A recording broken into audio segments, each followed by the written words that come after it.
Now, as you probably know, one of the most challenging things in your life is other people, because they're so difficult.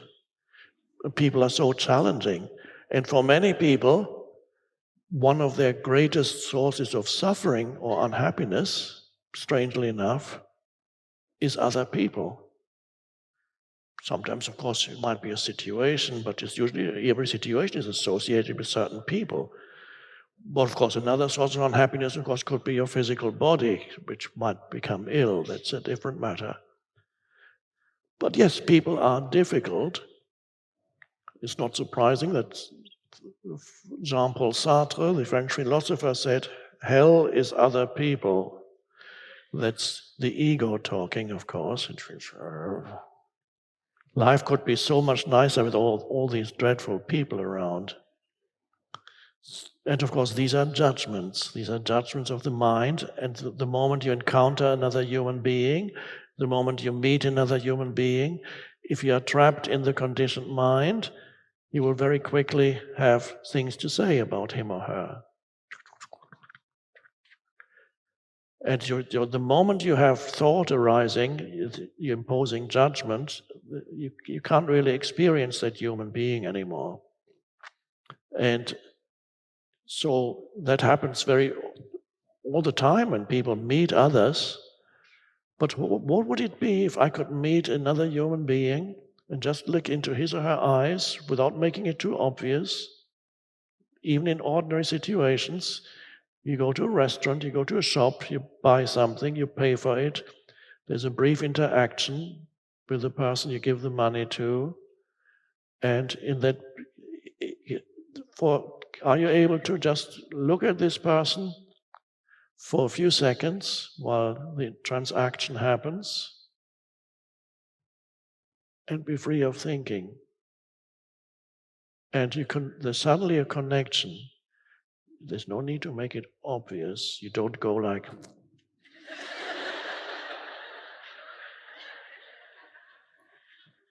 and you don't have to tell them, I'm connecting with you on a spiritual level. Because they'll go, what? You don't, but it's a beautiful thing to be able to just be spacious with another human being. It's easier with a dog, obviously, because the dog does not have the screen of mind that obscures that sense of presence or beingness in the dog, the consciousness of the dog. Humans usually have this screen of mental stuff, so it's not as easy to relate deeply.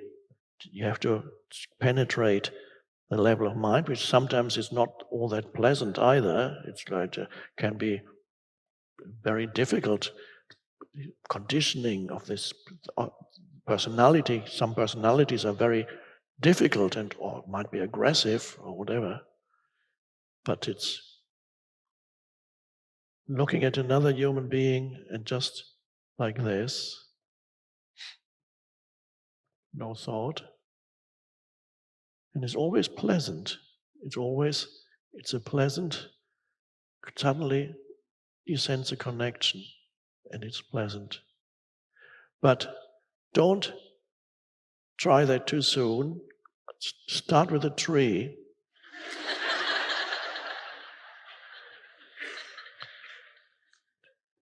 Because there's nothing in the way with a tree, there's no mind. The tree is an expression of consciousness, but the tree is very still. It's even stiller than the dog. The tree is just, it might have been there for 100 years, 200 years, 300 years. Some trees have been there for 1,000 years. And so you can look at a tree, and by looking means,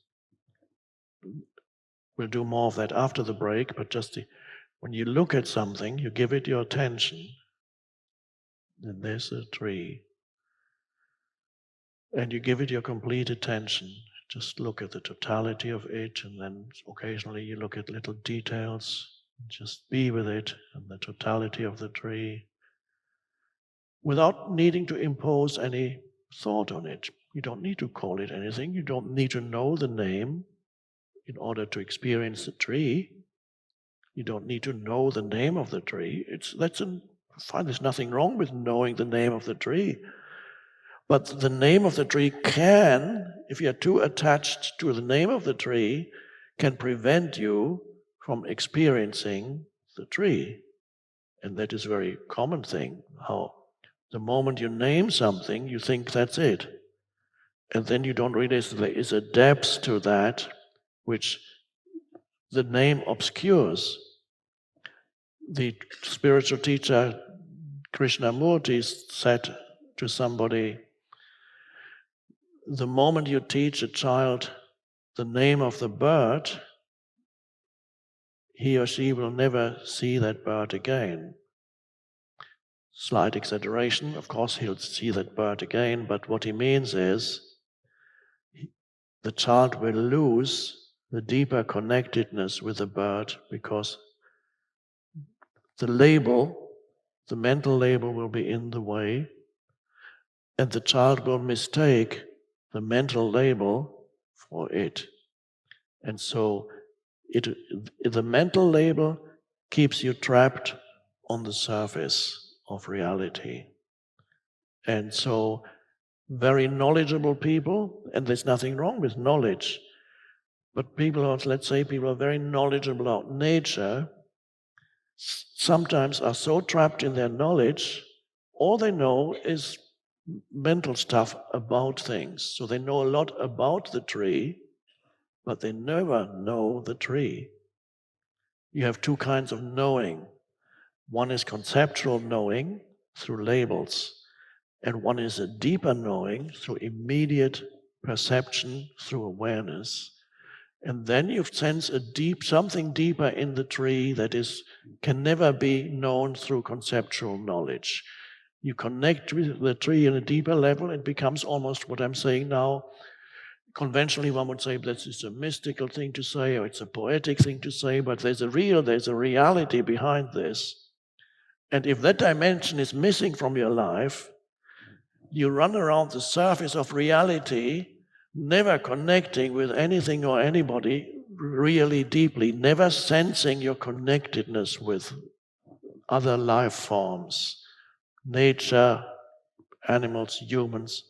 So it's important to develop this ability to experience without imposing labels. So you can just be with the tree and look at it. You don't have to hug it, you can, but that's not necessary. If you want to hug it, it's fine. Because the touch can free you also from thinking, to take your attention into the sense of touch, yes. But all the senses are involved in that experience. And then the trees thing, and then teach you stillness, because the tree is so still. But you have to tune in. You can't tune in with mental labels. You have to be there. And then there's an alertness there. And with that alertness, you not only perceive the tree, you sense the underlying consciousness of the tree, because ultimately it's the same consciousness that is the essence of who you are, but in a different manifestation, a different frequency level, so to speak. And then the tree can teach you to be still, and you become. But it's not the same stillness in you as the stillness of the tree, because the tree is a long way below thought. The stillness in you is above thought, but in there you meet the tree. You are above thought in presence, and the tree is long below thought in beingness. And you meet the tree, and then the tree can teach you to be still, and you can actually sense that the tree is just